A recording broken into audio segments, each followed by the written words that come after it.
The Picture of Dorian Gray by Oscar Wilde is an incredible portrayal of how the overwhelming desire to be perfect leads one to madness.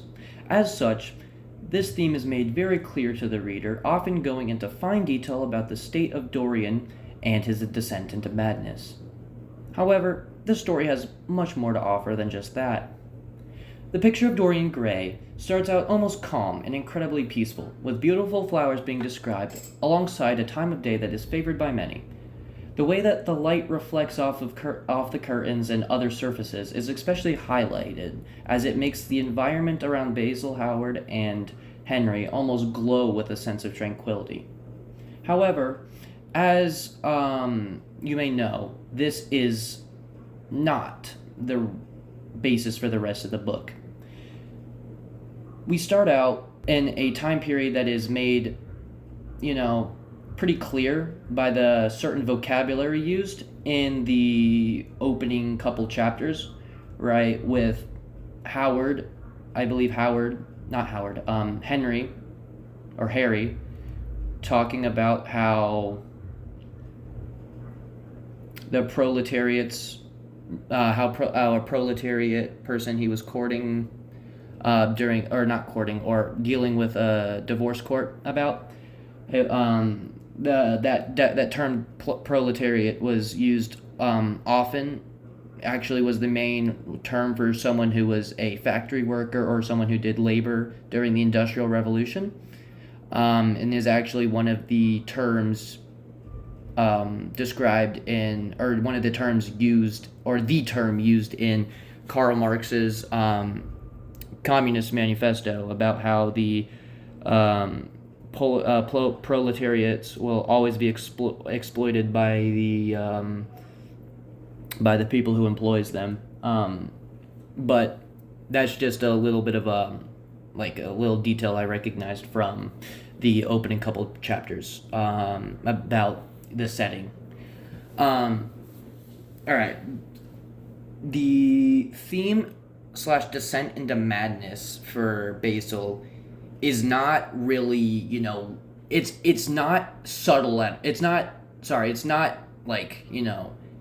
built up. It's straight up, they just throw it in your face. We see Basil, he shows up and we expect him, from the way that, Dorian, or the way that Basil describes Dorian, we expect Dorian to be some kind soul who, is all innocent and all, and just, in general, very pleasant person to be around. And, the way, especially with how he was describing him to Harry, it was, he didn't really want to, because he felt like that Dorian was so close to him that he didn't want to share him with anybody else. However, what was made extremely, extremely obvious to me was how actually deranged Dorian was. The way that he saw how beautiful he looked in the painting and decided to give up his humanity for it. He was so entirely captivated by his own beauty that he decided to sell his soul off to have that beauty for eternally. And that is a very, very common theme that you see in a lot of media, especially modern media. I'll start off with The Little Mermaid, how Ariel was so desperate to be able to have feet and to walk on land and do all the things that a normal human could do, to the point where she went ahead and signed a contract with Ursula, basically without, giving two thoughts about what the contract even said. In return, she got her legs, but if she paid a little bit of attention, she would have noticed that she would have lost her voice, which was what made the sailor she saved like her so much, was because of her voice. Another way that same theme is used in media is in another Disney movie, The Princess and the Frog, and how the guy, I forgot what the guy's name is, but he was basically the man that was the first man who was turned into a frog, and he made a deal with some sort of voodoo magic guy, and the deal ended up being like weird, and of course because it was a voodoo guy, it's like bad omens going on there, which I don't know why you're making a deal with someone like that in the first place. That's just very dumb in my personal opinion, but he made the deal, and because of such got turned into a frog. So whoop-de-doos. Another way that it is used in media is in JoJo's Bizarre Adventure.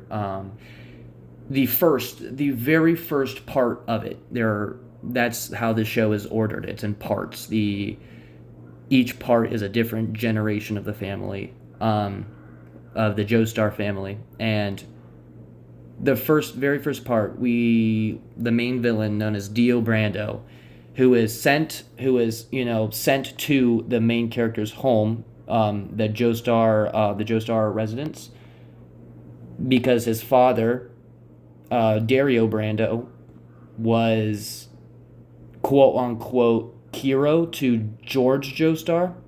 Basically, George Joestar got in a terrible carriage accident in 1870s, and because of that, his wife died, and his wife died protecting the son, Jonathan Joestar, the main character, and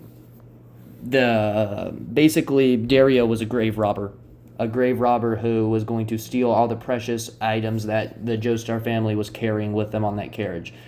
Unbeknownst to Dario, George had woken up from the impacts and stuff, and mistook Dario's theft for him attempting to save them. So he was like, "If you ever need anything, I'm in debt to you," basically.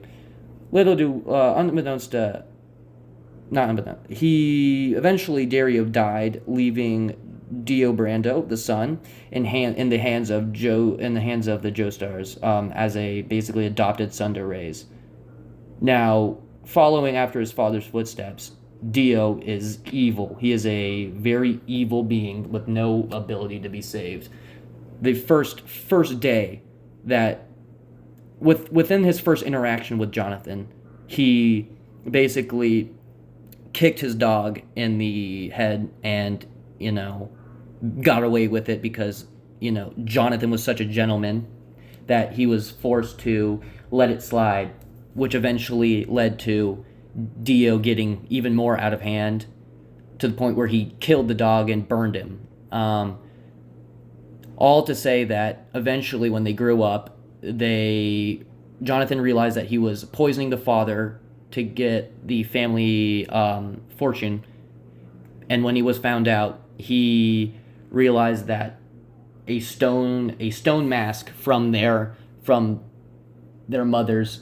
Jonathan's mother had the power to turn you into a vampire. It would basically use these spikes and stick into your head and turn you into a vampire. Dio, obsessed with perfection, obsessed with all the wealth he could get, obsessed with his own well-being, turned away from his humanity, becoming a vampire, and eventually, dying anyways, because the hero prevails.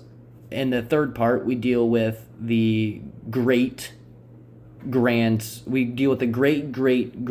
of Jonathan, Jotaro, who has to deal with Dio again because Dio was a vampire and he survived the ending of part 1.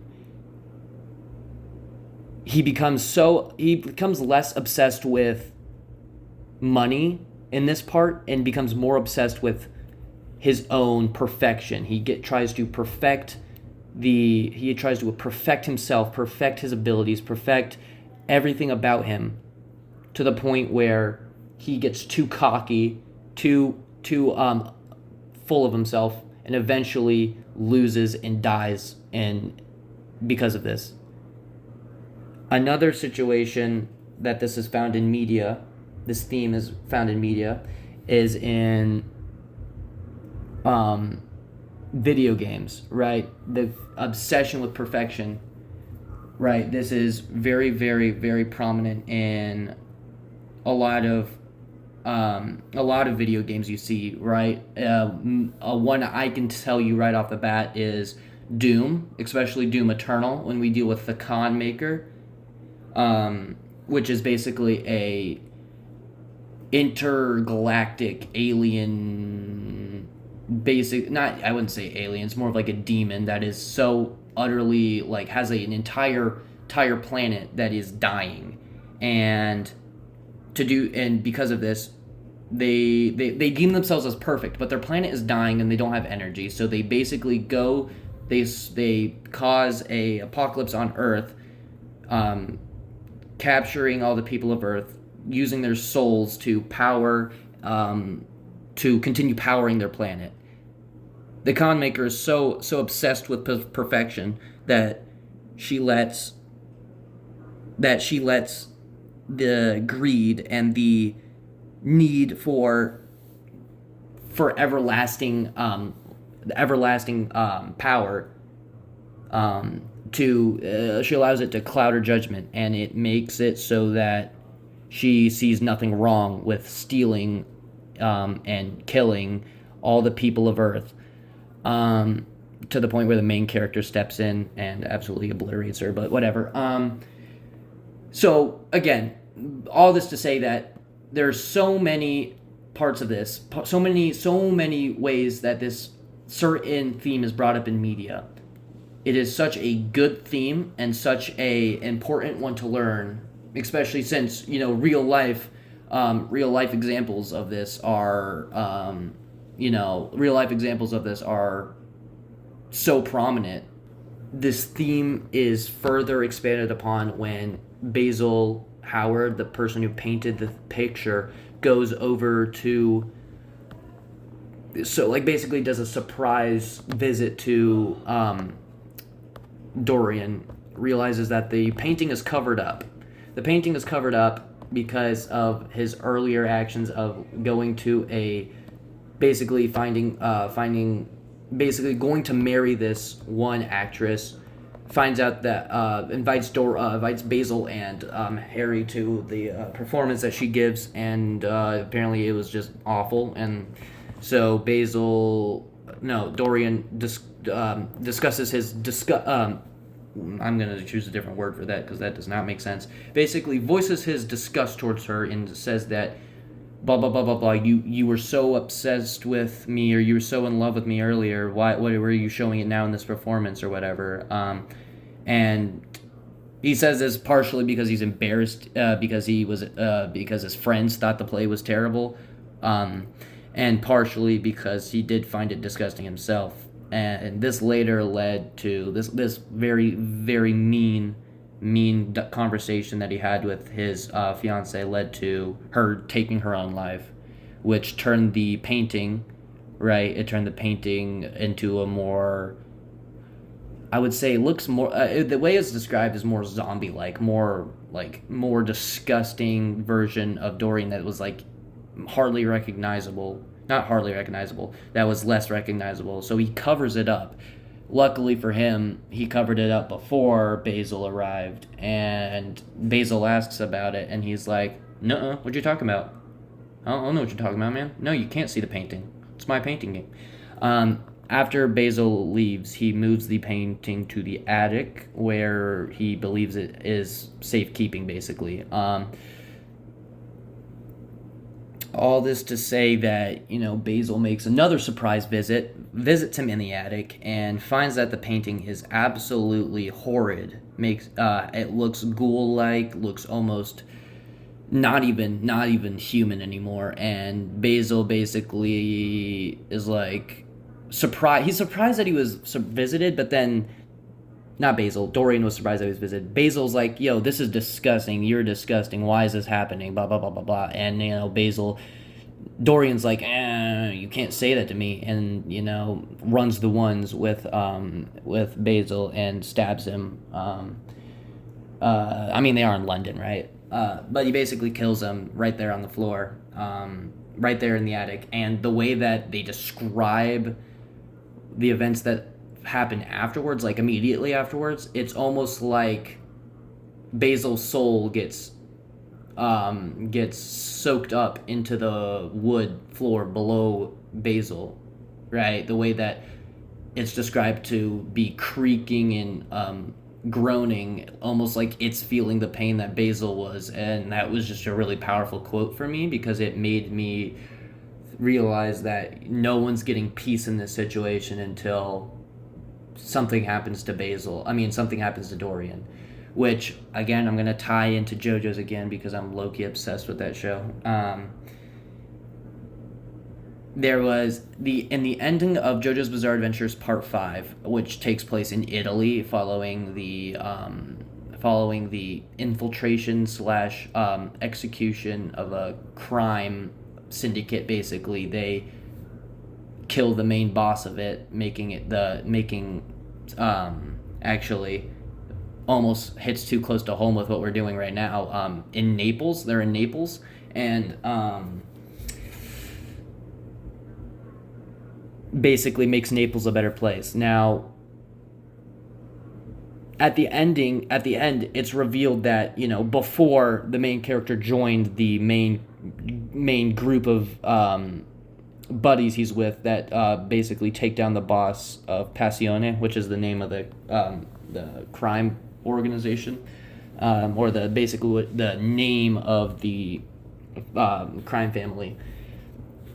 Once they defeat the main boss, right? His name is Diavolo, which is Italian for devil, which is very, very fitting considering what this man is. It is revealed that their fate was basically set in motion. They started out with a group of 6.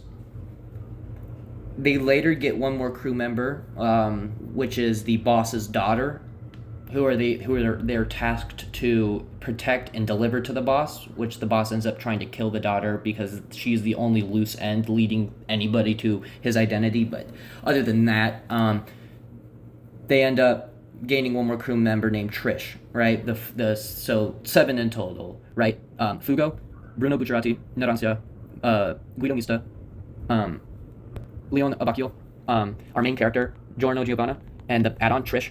Trish is basically the boss's daughter. Anyways, out of all those 7 people, 4 of them remained, but one of them left the crew. It is revealed that before our main character Giorno even joined up with them to take down the boss, they had encountered what they perceived as an enemy that basically is called, the ability is called Rolling Stones, and it was basically the messenger of fate. It showed the user of the ability stated that anybody shown in this stone would die. And no matter how long you tried to postpone it, it would end up being worse. And so it showed that the fate was, they were all tied to the fate. And once they killed the boss and completed their mission, they were all finally free from that fate. Even though they still died, they were free from the fate that was brought onto them. And that's why I thought it was very, very important to bring up in talking about how I thought that Basil's soul was dragged into the wood, and how the wood was creaking and groaning, almost like it was feeling pain. Because I feel like no one in this entire story, no one who's harmed by Dorian's selfish and outrageous actions, no one involved will ever get any sort of rest until Dorian is dealt with. So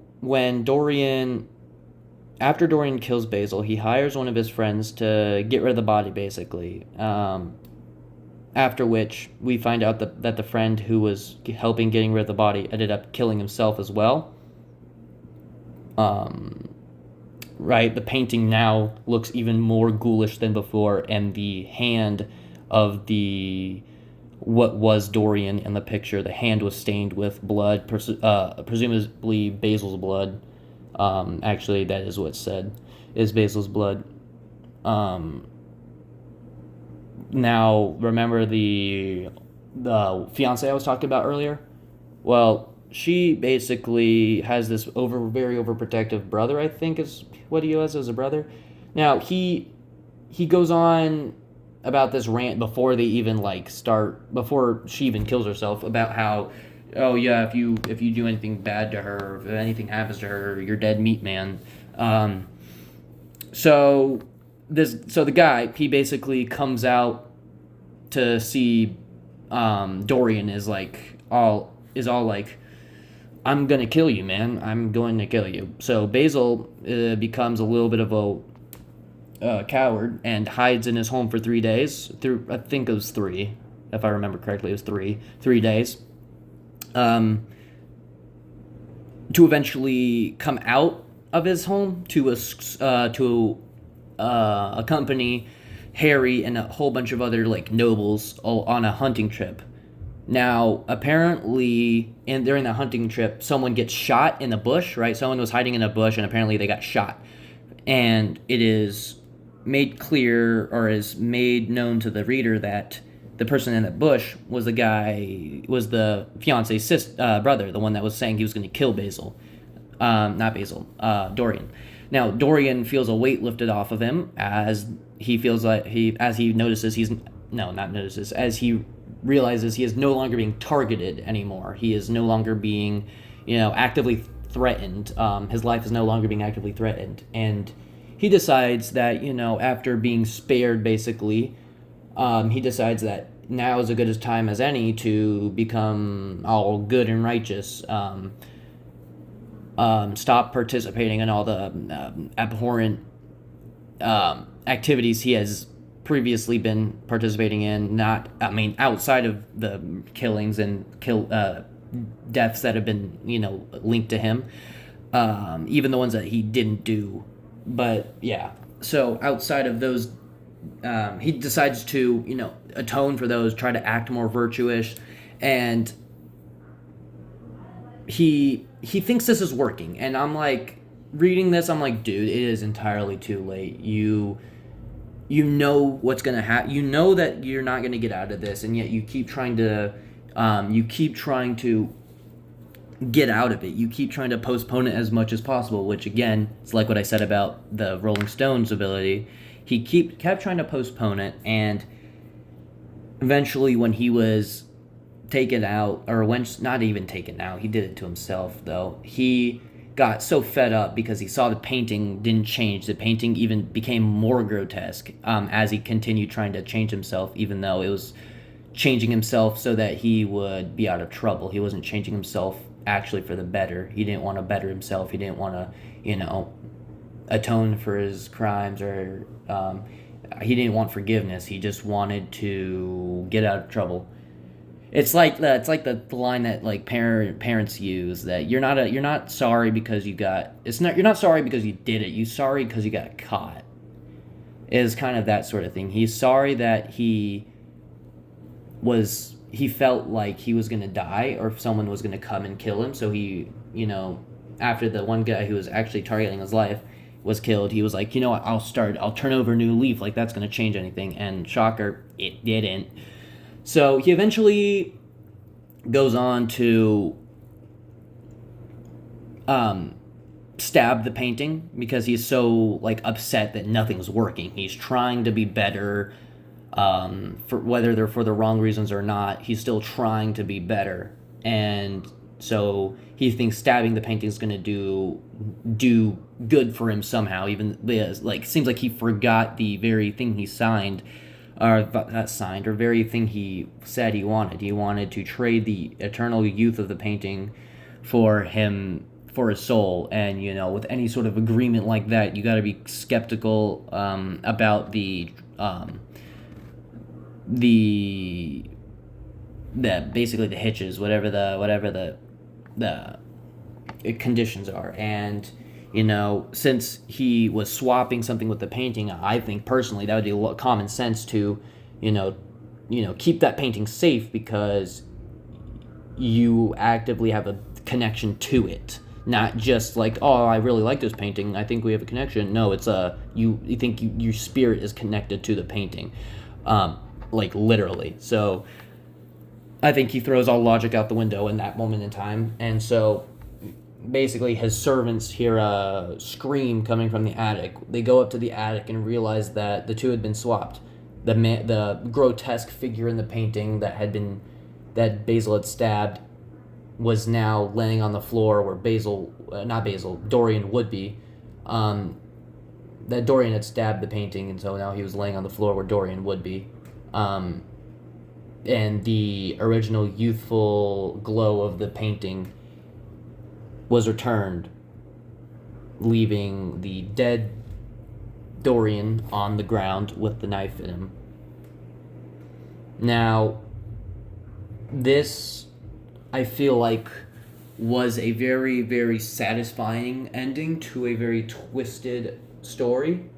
Not twisted from the perspective of the author, twisted from the perspective of how the characters were just the character Dorian was just an absolute maniac. And I feel like the way that he ended, basically ending himself inadvertently, was the best option for a perfect ending. And that has been my video critique. I know it's more than the 5 minutes that are required, but I don't care. I really got into this book, and I really found it interesting. And that's all. I might do another one of these later. I'm not sure.